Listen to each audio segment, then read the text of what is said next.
Bonsoir à tous et bienvenue dans ce magazine Hors les murs consacré ce soir à l'année jubilaire à Saint-Jacques de Compostelle. Alors un jubilé à Saint-Jacques, c'est à chaque fois que le 25 juillet tombe un dimanche, ce qui était le cas l'été dernier. Et qui dit année jubilaire dit aussi plus forte fréquentation des chemins de Saint-Jacques. Parmi les très nombreux pèlerins venus cette année, le pape Benoît XVI est venu prier auprès de Saint-Jacques. Il a suivi le parcours traditionnel du pèlerin, il s'est recueilli devant le tombeau de l'apôtre, il a donné la traditionnelle accolade à la statue de Saint-Jacques et puis, avec des yeux d'enfant, il a regardé s'envoler dans la nef de la cathédrale l'immense encensoir. On reviendra bien sûr tout à l'heure sur les propos qu'a tenus le pape pèlerin depuis ce grand sanctuaire européen, mais d'abord, je vous propose un petit retour dans le temps. Avant cette visite automnale, au cœur de l'été, le 25 juillet avait déjà cette année une couleur particulièrement solennelle.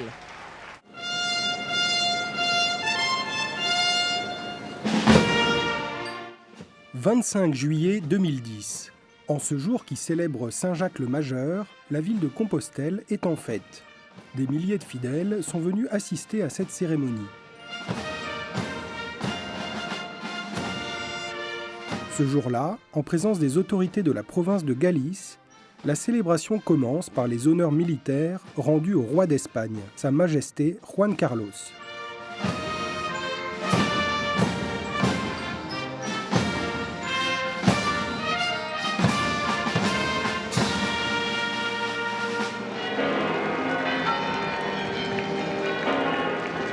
Après les honneurs militaires et la salutation des autorités civiles, la procession se met en place, avec dans ses rangs les chevaliers de l'Ordre de Malte, les chevaliers du Saint-Sépulcre, les chanoines de la cathédrale et les membres de la confrérie de Saint-Jacques, ainsi que de très nombreux évêques venus du monde entier.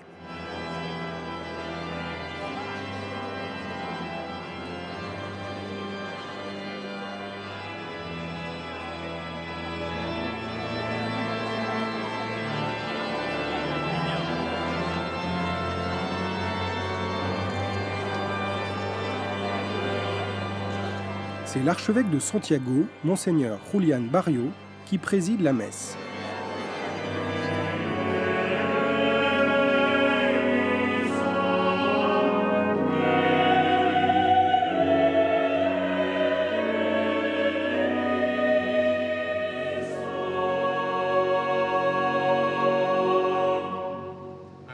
Selon une antique tradition, avant l'homélie, le roi d'Espagne s'adresse à Saint-Jacques pour lui recommander le peuple espagnol. Señor Santiago, vengo pues a esta imponente catedral a demandar. Seigneur Saint-Jacques, je viens spécialement dans cette cathédrale demander ta protection. Pour nous, pour tous les hommes et les femmes de ce pays, et pour toutes les régions.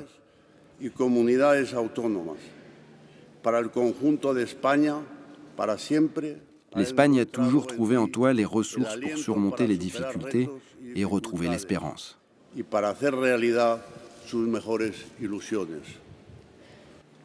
Dans son homélie, l'archevêque appelle à méditer sur les aspirations de l'homme moderne. El hombre del tercer milenio desea una vida auténtica y plena. L'homme du troisième millénaire désire une vie authentique et pleine. Il aspire vraiment à une liberté profonde et à un amour pur. Aussi, dans le désert du monde sécularisé, l'homme a aussi besoin de la présence du Dieu vivant. Il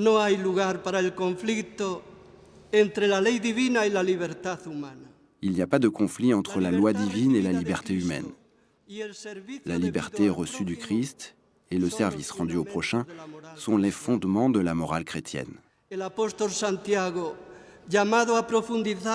L'apôtre Saint Jacques, qui a été appelé à approfondir sa relation personnelle avec Dieu, comme chacun d'entre nous, fut ainsi le premier de tous les apôtres à boire la coupe du Seigneur par fidélité à l'Évangile.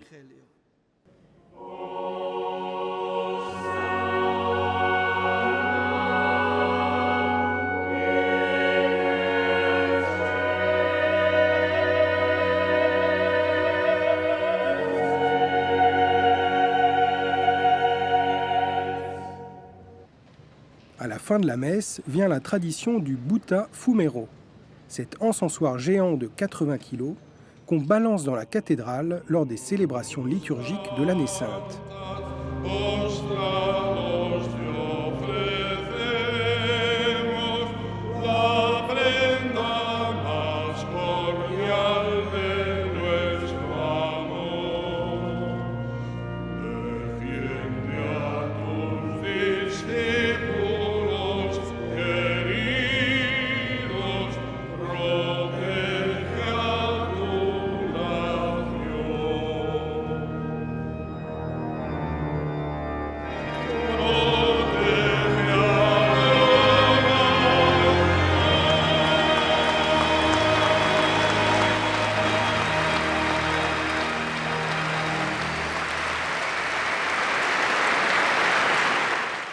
Si le Señor Santiago, on l'a bien compris, est le saint patron de l'Espagne, sa renommée dépasse largement la péninsule ibérique et ce, depuis plus de 1000 ans. Je vous propose un petit retour historique. Si je vous dis 1492, vous pensez grande année pour l'Espagne, puisque c'est celle de l'arrivée de Christophe Colomb aux Amériques. Si vous êtes de nos téléspectateurs bretons, peut-être pensez-vous à cette année-là où la duchesse Anne, par son mariage, a confié à la couronne de France le soin de la Bretagne. Mais ici à Santiago, 1492, c'est d'abord l'année où le pape Boniface VI a déclaré que Compostelle était, avec Jérusalem et Rome, l'un des 3 grands pèlerinages de la chrétienté. Au moment où le pape Boniface déclare cela, en réalité, le pèlerinage est fréquenté depuis très longtemps.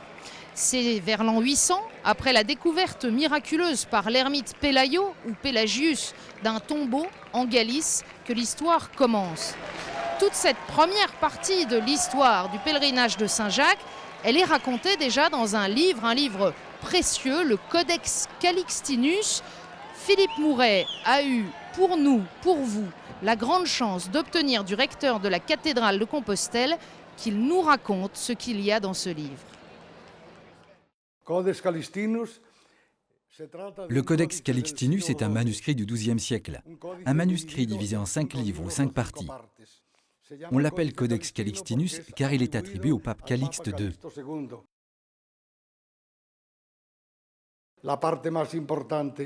Le premier livre est la partie la plus importante. C'est une partie liturgique. Elle est très intéressante car on venait de supprimer la liturgie proprement espagnole. Le rite romain s'imposait. Pour imposer ce rite romain, il était nécessaire de composer de nouveaux formulaires liturgiques. Les Clunisiens ont joué un rôle décisif dans l'implantation du rite romain en Espagne, comme ailleurs, ici à travers le Codex Calixtinus. Bien sûr, dans toute la composition de cette première partie, on retrouve la main d'experts liturgiques français.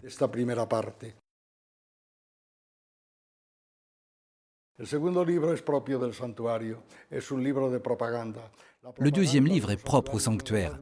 C'est un livre de promotion, la promotion des sanctuaires du Moyen-Âge. Il fait précisément la narration des miracles en faveur d'un saint ou d'un sanctuaire déterminé. Par exemple, il va rassembler les miracles des différents sanctuaires de la Vierge, comme Rocamadour ou le Puy. Nous avons ici 22 miracles de l'apôtre Saint Jacques. Ce sont des miracles qui ont favorisé les pèlerinages d'Italie, de France.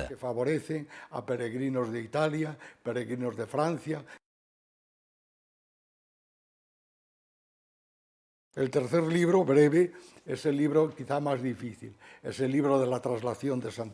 troisième livre est le plus difficile.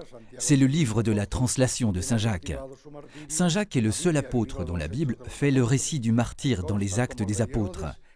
Ceci raconte la façon dont le roi Hérode, qui veut en finir avec la communauté chrétienne naissante de Jérusalem, fait décapiter Saint Jacques. Alors, si on pense qu'il fut historiquement décapité à Jérusalem, comment peut-on dire que nous possédons son corps ici en Espagne, à Saint Jacques? Nous nous appuyons sur la légende de la translation. La bulle du pape Léon XIII raconte la translation et communique à toute l'Europe comment a été découverte la sépulture de l'apôtre Saint Jacques sur cette partie extrême occidentale de l'Espagne, face à l'océan, le Finistère, notre Finistère espagnol.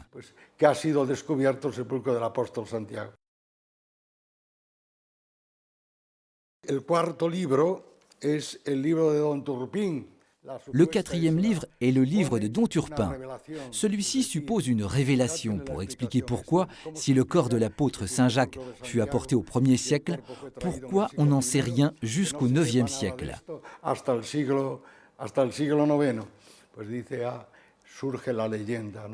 Eh bien, c'est selon la légende qui dit que l'apôtre Saint Jacques apparaît à Charlemagne, retiré dans la cathédrale d'Aix-la-Chapelle, et lui montre dans le ciel le chemin d'étoiles qui le conduira à sa tombe. Comme dans une séquence cinématographique, Charlemagne quitte la cathédrale d'Aix-la-Chapelle avec sa cavalerie et son infanterie jusqu'à Compostelle. Ici, Dom Turpin, archevêque de Reims, chroniqueur et grand chapelain de Charlemagne, raconte l'histoire de la venue de Charlemagne à Saint-Jacques-de-Compostelle. Charlemagne arrive, ouvre le chemin vers Saint-Jacques et rétablit la communication, et toute l'Europe peut entrer. Et le Camino Frances se crée jusqu'à Saint-Jacques-de-Compostelle.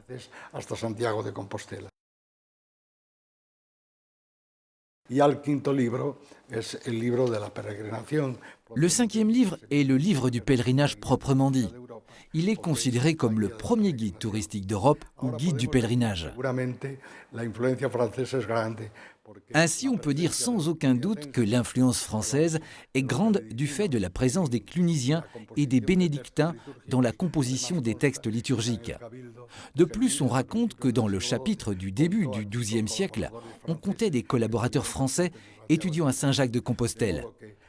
L'influence des mains d'auteurs français dans le manuscrit, tant dans la partie liturgique que dans le reste, est claire.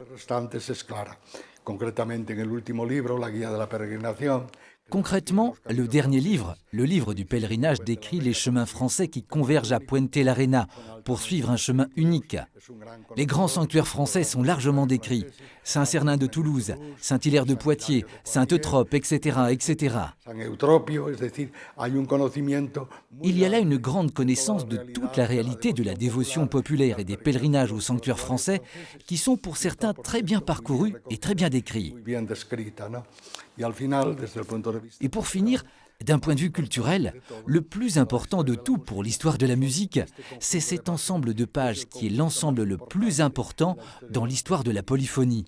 Les premiers chants à 3 voix enregistrés dans l'histoire de la polyphonie sont ici dans le Codex Calixtinus. Alors que dans la première partie, les chants étaient à 1 voix, ici nous avons des chants à 2 et à 3 voix. Les différentes parties du Codex Calixtinus décrivent très bien l'importance des chemins de Saint-Jacques en France. De même sont très bien décrits les différents sanctuaires. Ainsi, par exemple, la vie de Sainte-Eutrope est racontée avec beaucoup de détails. Ce sont des pages d'un grand intérêt. Il en résulte que le chemin de Saint-Jacques, le pèlerinage de Saint-Jacques, est l'occasion de visiter nombre de sanctuaires. Le pèlerin qui vient à Saint-Jacques ne cherche pas le chemin le plus direct pour arriver le plus vite. Il prend son temps, il va visiter tous les lieux saints, d'abord en France, puis en Espagne. Alors après les heures de gloire du Moyen-Âge, en ce qui concerne la fréquentation de Saint-Jacques, les siècles suivants seront beaucoup plus tristes. Pourtant, l'époque contemporaine a redécouvert le pèlerinage à Compostelle, particulièrement d'ailleurs depuis la visite de Jean-Paul II en 1982, jusqu'à compter plus de 200 000 pèlerins sur une seule année. Nous avons suivi pour vous des jeunes pèlerins qui se mettaient en route au Puy-en-Velay. Dieu Tout-Puissant, tu ne cesses de montrer ta bonté à ceux qui t'aiment et tu te laisses trouver par ceux qui te cherchent. Sois favorable à tes serviteurs qui partent en pèlerinage et dirige leur chemin selon ta volonté. Amen. Le pèlerin de Saint-Jacques-de-Compostelle est souvent vu comme un chercheur de Dieu solitaire. Ce matin-là, à la cathédrale du Puy-en-Velay, parmi les pèlerins sur le départ, on trouve aussi des familles et des couples. Parmi eux, Hubert et Laetitia qui arrivent de Paris. C'est le début du voyage. Pour moi, marcher en couple, c'est le début de la vie chrétienne. C'était important de faire ce chemin à deux, en famille. Notre-Dame de France s'éloigne doucement. Hubert et Laetitia ont choisi de se rendre à Compostelle par étapes, en plusieurs années. C'est une manière pour eux de poursuivre la route entamée ensemble, il y a quelques années. Ils fêtent sur les chemins de Compostelle leur 11e anniversaire de mariage. Le fait de marcher en couple, c'est pour nous certainement beaucoup plus l'occasion de se retrouver dans un cadre très différent, de se recueillir ensemble. C'est plus dans cet aspect, j'allais dire, d'une certaine façon de communion. Ça va mieux comme ça, c'est descendu un peu sur les... un peu descendu sur les hanches. Hubert et Laetitia souhaitent associer leurs proches à leur démarche. En ce début de pèlerinage, c'est Francis, le cousin germain de Laetitia, qui les accompagne.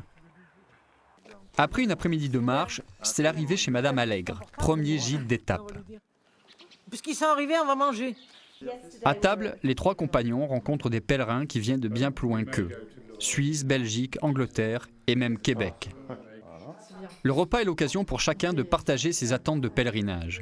François et Marie-Ève marchent aussi en couple, mais eux veulent arriver à Compostelle d'une seule traite, en plusieurs mois. Suivre un peu le même chemin ensemble, ça permet de se rapprocher. C'est tout voir toutes les vulnérabilités qu'on a, nos forces, nos faiblesses. Et être capable de partager ça ensemble, ça va vraiment amener... Ça va amener beaucoup dans notre couple, mais dans notre vie de tous les jours. Voilà. Le lendemain matin, premier tampon sur la crédentiale, le passeport du pèlerin, récompense de la première étape. C'est un bon début, et donc ce tampon, là, c'est vraiment, ça nous rappellera, et puis en regardant le crédential, on se rappellera tous les bons moments.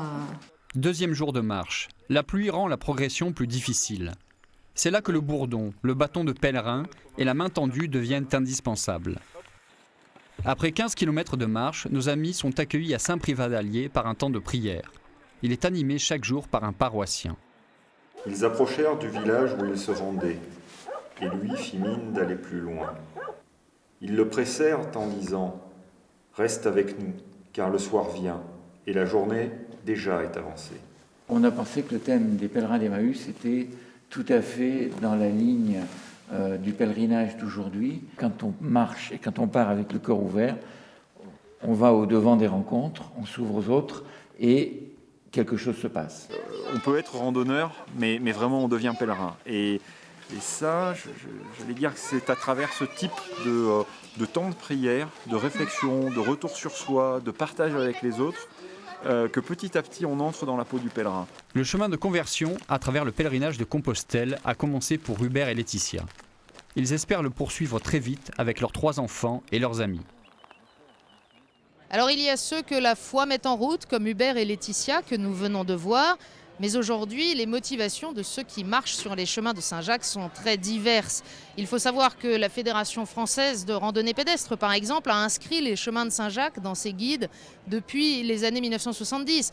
Depuis 1987, Saint-Jacques de Compostelle est déclaré premier itinéraire culturel européen. Et l'amateur de randonnée peut croiser l'amateur d'art roman, des motivations au départ très diverses. C'est d'ailleurs bien ce que raconte aussi la romancière Alix de Saint-André dans son grand succès de la saison dernière, En avant-route.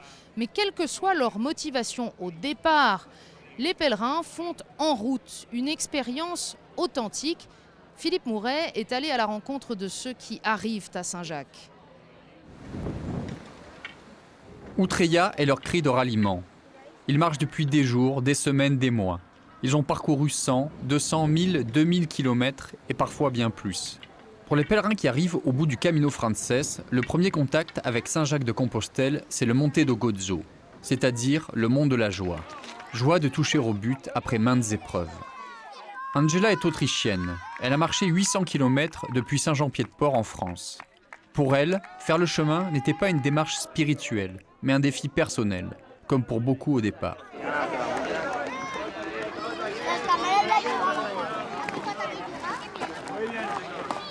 Au loin, derrière la cime des arbres, Angela devine enfin la cathédrale de Saint-Jacques de Compostelle. I was born with legs that didn't work very well, so it was a great enterprise for me just to try. And sometimes it really hurt, and then it helps just to have people around saying, okay, come on, we can do it, it's only a few kilometers and we are there. La plupart des pèlerins se rendent à Saint-Jacques à pied. Mais on rencontre aussi 17% de cyclistes sur le chemin et quelques cavaliers. À quelques pas du sommet du Monte do Gozo, les marcheurs de Dieu sont accueillis par la chapelle Saint-Marc. Ils reçoivent là leur dernier tampon sur leur crédential. À l'arrivée, ils sont tout de même 91% à déclarer être dans une quête spirituelle. Jean-Claude a parcouru 200 km. Mais dès le départ, le chemin était action de grâce pour lui et sa femme. On a attendu la soixantaine pour faire cette démarche, pour remercier surtout le Seigneur. On lui demande toujours quelque chose pour pouvoir être sauvé de quelque chose. Et nous on remercie parce qu'on est en bonne santé, on se tient debout surtout. Les pèlerins doivent encore faire 5 km à travers les faubourgs urbanisés de Compostelle. Arrivé dans le centre historique, une dernière rue en côte, et c'est la découverte de l'imposante façade baroque de la basilique Saint-Jacques. Il n'est pas rare sur le chemin de rencontrer un père marchant avec son fils. C'est le cas de Marco et Raphaël. Dans la vie quotidienne, ils ont peu de temps à se consacrer. Ils ont mis à profit leurs 3 semaines de marche pour mieux se connaître. On est finalement arrivé. Hein? On a très ri, on a rié. Oui. Ouais. On a eu de jolis moments, on a eu des moments tristes, fatigants, on s'est donné le support. Les rôles se sont changés. D'abord, c'est le père qui tire le fils. Et après, quand le père elle devient vieux, dans mon cas, il devient fatigué, il n'arrive plus à arriver, c'est le fils qui donne le courage. Oui, c'est comme la vie. Après l'émotion de l'arrivée face à la cathédrale, les marcheurs n'ont qu'une hâte, se rendre à l'office des pèlerins pour recevoir la Compostela. C'est là que l'on constate que l'on vient de plus en plus loin pour vénérer l'apôtre Saint-Jacques. I found out my shortage, disadvantages and about my lack of religion, like beliefs. But nowadays, while walking, I realized that I believe there is a God. Le pèlerin part souvent seul, dans une quête pas toujours bien définie. Yves, lui, est prêtre dans la région de Lille. C'est le 3e groupe de jeunes qui l'emmène sur le chemin dans une démarche clairement pastorale. Au niveau spirituel, on repère des avancées, et c'est redire que Jésus-Christ est toujours avec nous et qu'il est capable de nous pousser pour avancer. Il peut nous donner l'énergie d'avancer. Si on est capable dans la vie d'avancer, eh bien, c'est aussi un peu parce qu'il y a cet Esprit Saint qui nous pousse. Et bien ça, je le mesure encore une fois un peu plus sur ce Camino Frances. Les Espagnols représentent la moitié des pèlerins, suivis des Allemands à 10%, des Italiens à 7% et des Français à 5%. Dans les années 1950, seuls quelques dizaines de pèlerins se rendaient à Compostelle chaque année. Le pèlerinage a progressivement repris de l'ampleur pour exploser dans les années 1980. 145 000 pèlerins ont été enregistrés en 2009 par l'Office des pèlerins. En 2010, jusqu'à 250 000 sont attendus pour l'année sainte compostelane. Fundamentalmente desde el año 1982 con la venida del Santo Padre Juan Pablo II a Santiago. A partir de entonces han sido muchas las personas todos los años que vienen a Santiago, no solamente en los años jubilares, que como se sabe es cuando la festividad de Santiago el Mayor, el 25 de julio, es domingo, sino todos los años. L'Office des pèlerins délivre la Compostela. Ce document, accordé par le chapitre de la cathédrale, atteste que le pèlerinage a été fait dans une attitude de dévotion. Pour recevoir la Compostela, les pèlerins doivent avoir parcouru 100 km à pied ou 200 km par un autre moyen non motorisé. En général, à vélo ou à cheval. Les tampons sur la crédentiale font foi. Mais ce que l'on reçoit à l'Office des pèlerins, c'est aussi un accueil et une écoute. Pour beaucoup, le pèlerinage à Saint-Jacques a commencé suite à un accident de la vie. Arriver à Compostelle, c'est un dénouement. Ça me fait plaisir de t'accueillir. La vie, c'est un peu comme le chemin. Et le chemin n'est pas terminé, il continue, comme la vie. J'essaye, moi, de voir le Christ en face de moi, quel que soit le pèlerin, quelle que soit son allure, quelle que soit sa façon d'arriver, quelle que soit sa motivation. J'espère que je les accueille avec amour. Paul André vient du Québec. Il a marché 1800 km. Ce qui au départ n'était qu'une aventure est devenu, au fil des kilomètres et des rencontres, une démarche spirituelle. La Compostela est désormais son document le plus précieux. Je ne l'ai pas fait tout seul, il y a quelque chose qui s'est passé, j'ai reçu de l'aide de quelqu'un, quelque part. C'est incroyable. Ça a sûrement renforcé ma foi. Aujourd'hui, je peux dire j'y crois. Point. c'est pas plus compliqué que ça. C'est aussi simple que ça, mais parfois les choses simples sont tellement compliquées.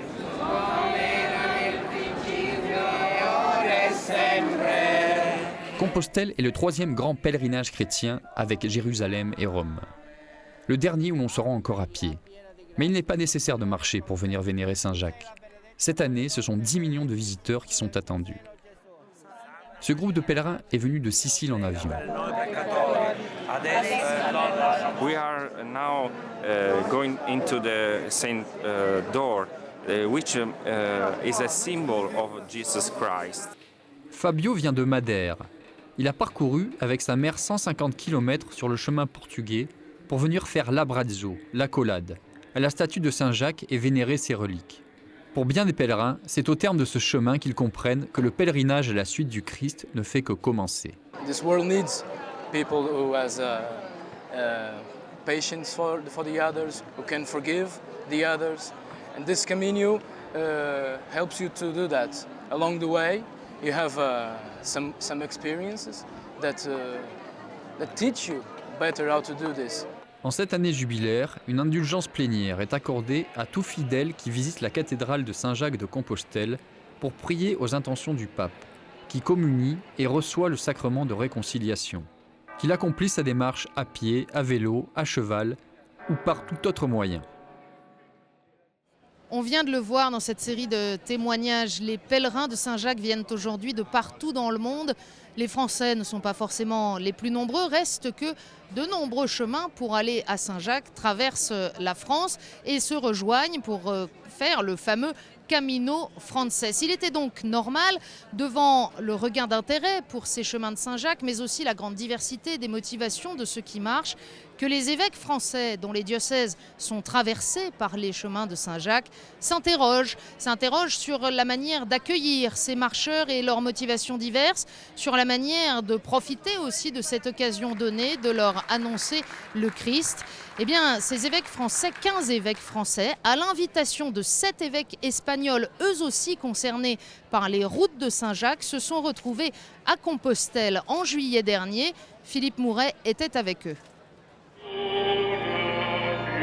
C'est l'image spectaculaire de la visite des évêques français à Saint-Jacques de Compostelle. Le Botafumeiro, cet encensoir géant qui se balance devant des évêques ébahis. Cette messe des pèlerins, co-célébrée par 15 évêques français et 7 évêques espagnols, était présidée en espagnol par le cardinal Ricard. La experiencia de la marcha en el marco de una peregrinación. Je souhaite que Saint-Jacques soit pour nous l'occasion de renouveler notre désir, nous aussi, de tout quitter pour le Christ, de nous attacher au Seigneur, de nous laisser convertir par sa parole et aussi de témoigner de la joie de son évangile. La rencontre, présidée par Monseigneur Barriot, archevêque de Saint-Jacques de Compostelle, et le cardinal Ricard, archevêque de Bordeaux, a eu lieu quelques jours avant le dimanche 25 juillet, jour de la fête de Saint-Jacques le Majeur en cette année jacquaire. Le chemin de Saint-Jacques de Compostelle a été déclaré premier itinéraire culturel européen en 1987 par le Conseil de l'Europe. Pour les évêques, l'objectif est d'élaborer ensemble une pastorale commune d'évangélisation sur les chemins de Saint-Jacques de Compostelle, face à l'augmentation constante du nombre de marcheurs.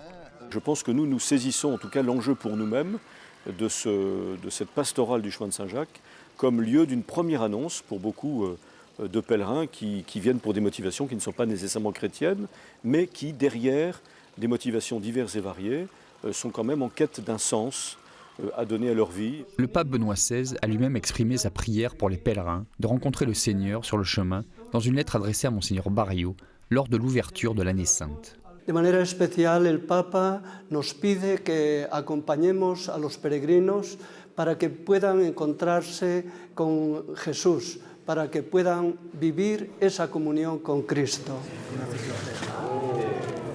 Entre leurs séances de travail, les évêques ont eu le rare privilège de consulter le Codex Calixtinus.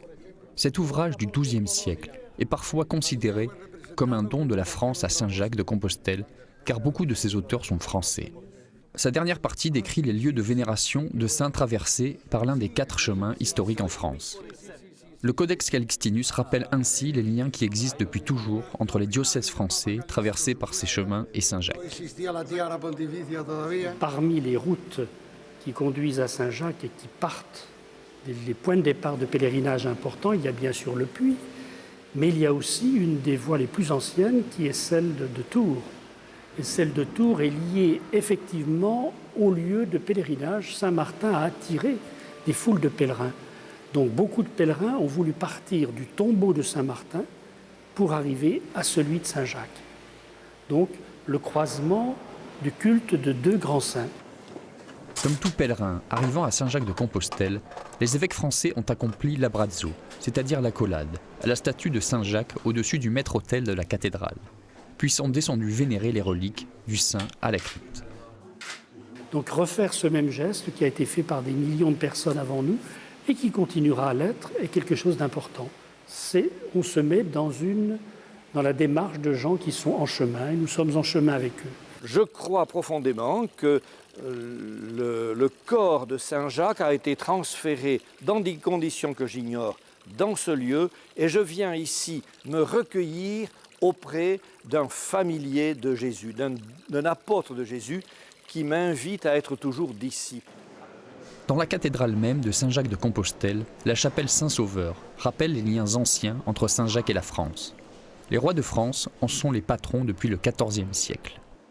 Dans cette chapelle axiale, une des plus anciennes de la cathédrale, on trouve aussi un vitrail très moderne.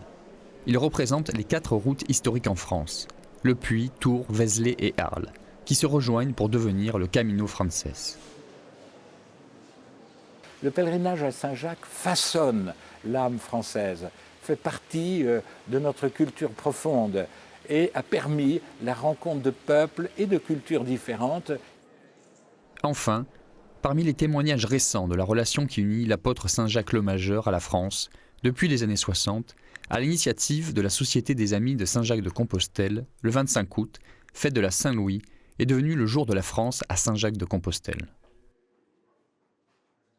À Compostelle, on vient vénérer un apôtre, un compagnon du Christ et cheminer à sa suite. C'est bien la démarche qu'a voulu faire Benoît XVI lui-même dans cette année jubilaire. Benoît XVI, dont il faut rappeler que les armoiries pontificales arborent la coquille du pèlerin de Saint-Jacques.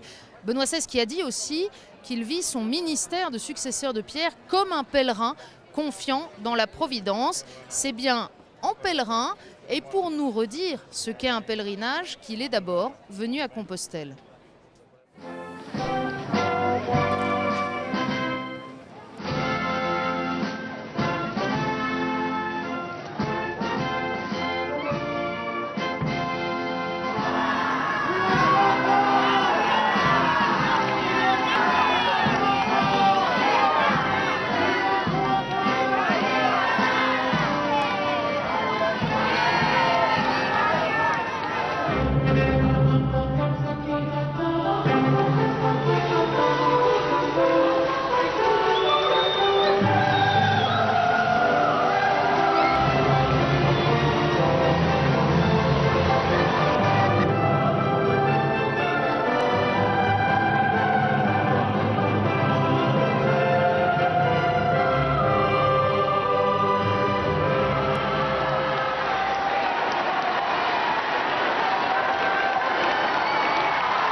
Faire un pèlerinage ne veut pas dire simplement visiter un lieu quelconque pour admirer ses trésors naturels, artistiques ou historiques. Faire un pèlerinage signifie plutôt sortir de soi-même pour aller à la rencontre de Dieu là où il s'est manifesté là où la grâce divine s'est montrée avec une splendeur particulière et a produit d'abondants fruits de conversion et de sainteté chez les croyants.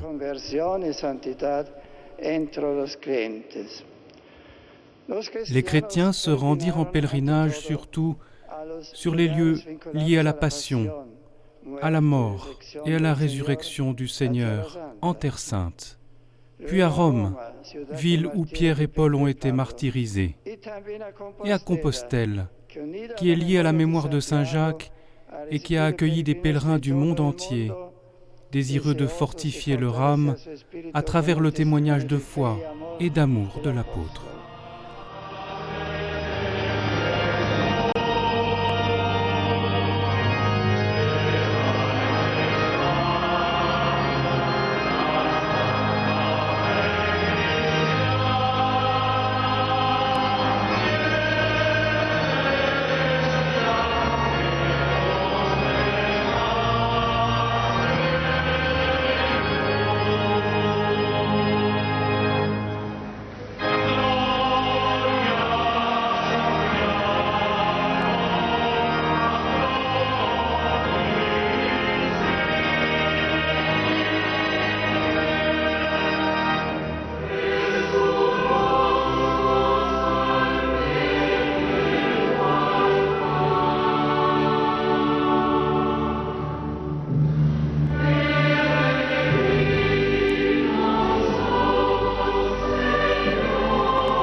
La paz esté con vosotros.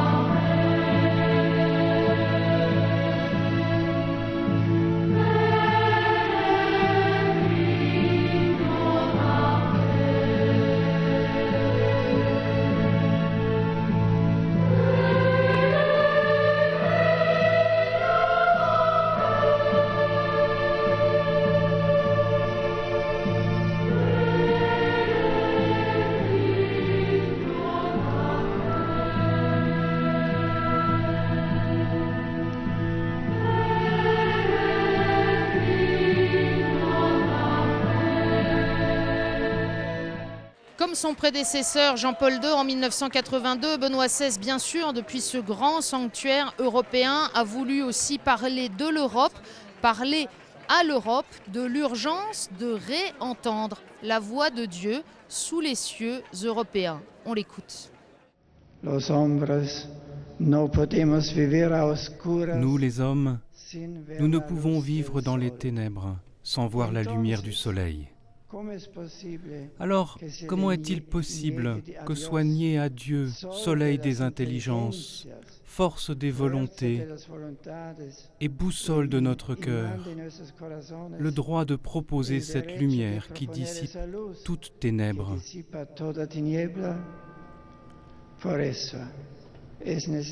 Pour cela, il est nécessaire que Dieu recommence à résonner joyeusement sous le ciel de l'Europe, ne soit jamais prononcée en vain, qu'elle ne soit pas faussée et utilisée à des fins qui ne sont pas les siennes. Il convient qu'elle soit proclamée saintement. Il est nécessaire que nous la percevions aussi dans la vie de chaque jour, dans le silence du travail, dans l'amour fraternel et dans les difficultés que les années apportent avec elles. L'Europe doit s'ouvrir à Dieu, sortir sans peur à sa rencontre, travailler avec sa grâce pour la dignité de l'homme que les meilleures traditions avaient découverte. La tradition biblique, fondement de cet ordre, et les traditions classiques, médiévales et modernes, desquelles naquirent les grandes créations philosophiques et littéraires, culturelles et sociales de l'Europe. C'est ce Dieu Et c'est cet homme qui se sont manifestés concrètement et historiquement dans le Christ. C'est ce Christ que nous pouvons trouver sur le chemin qui conduit à Compostelle, par le fait que, sur ce chemin, il y a une croix qui accueille et oriente au carrefour.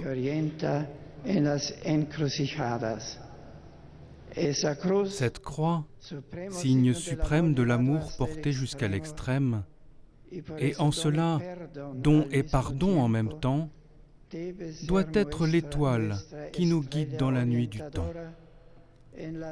La croix et l'amour, la croix et la lumière ont été synonymes dans notre histoire, parce que le Christ s'est laissé clouer sur elle pour nous donner le suprême témoignage de son amour, pour nous inviter au pardon et à la réconciliation, pour nous enseigner à vaincre le mal par le bien. Ne cessez pas d'apprendre les leçons de ce Christ des carrefours des chemins et de la vie. En lui, nous rencontrons Dieu comme ami, Père et guide. Ô croix bénie, brille toujours sur les terres d'Europe. C'est la magie de la télévision. Nous étions à Compostelle, nous nous retrouvons à Paris et plus précisément au cœur de Paris, dans le 6e arrondissement, au siège de la Société des Amis de Saint-Jacques.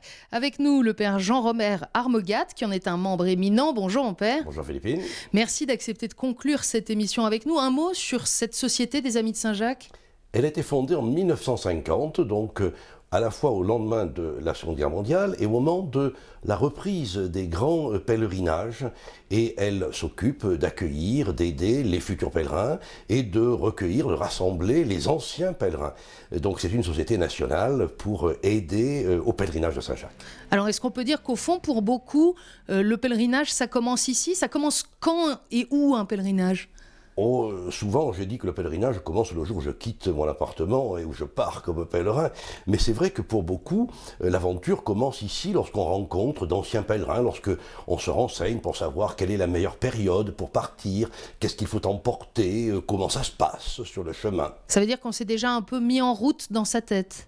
C'est un lieu effectivement de rencontre pour le départ. Alors, mon père, depuis plusieurs décennies maintenant, il y a un véritable regain d'intérêt pour le pèlerinage de Saint-Jacques de Compostelle. Il y a de plus en plus de gens sur les chemins de Saint-Jacques. Leurs motivations en même temps sont assez diverses. Mais comment est-ce qu'on explique cette nouvelle affluence ? Oh, je crois qu'il y a deux choses. Il y a d'abord le retour aux marches, aux randonnées, tout cet effort. Et beaucoup font le chemin, d'abord, en tout cas partent, comme des sportifs qui veulent faire des randonnées en vélo ou à pied, marcher, dormir dans des gîtes d'étape. Et puis, deuxièmement, il y a, on en reparlera, la constitution d'une conscience européenne. Car on part comme sportif, mais on revient comme pèlerin.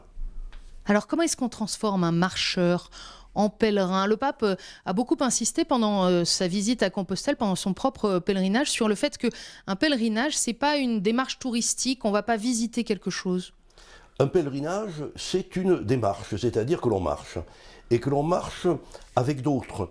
Moi, la grande expérience pour moi du camino, du chemin, c'est les rencontres. Pour l'avoir fait bien des fois, c'est quand même le seul endroit où je rencontre des gens sans aucune distinction de classe sociale, de formation, de nationalité, et où, avec une grande discrétion sur l'histoire personnelle de chacun, on partage un effort commun, une joie commune, des impressions, et aussi cette mystérieuse sensation de marcher vers un but. Car un pèlerinage, ce n'est pas marcher n'importe où, c'est marcher tout de même vers un but, et le but, c'est la tombe de l'apôtre, mais c'est aussi le lieu de l'évangélisation, et particulièrement de la nouvelle évangélisation. Ça veut dire que c'est à la fois une démarche dans laquelle on s'ouvre aux autres, dans laquelle on approfondit aussi sa propre identité, sa réflexion personnelle, et où, en marchant vers un but, on s'ouvre à Dieu. Et je dois dire combien les co-pèlerins que j'ai rencontrés, avec qui j'ai partagé des gîtes d'étape, avec qui j'ai pris le café au petit matin, m'ont apporté de merveilleux sur la démarche de gens que je n'aurais jamais soupçonnés et que je n'aurais jamais peut-être rencontrés en étant curé de paroisse ou aumônier d'étudiants à Paris.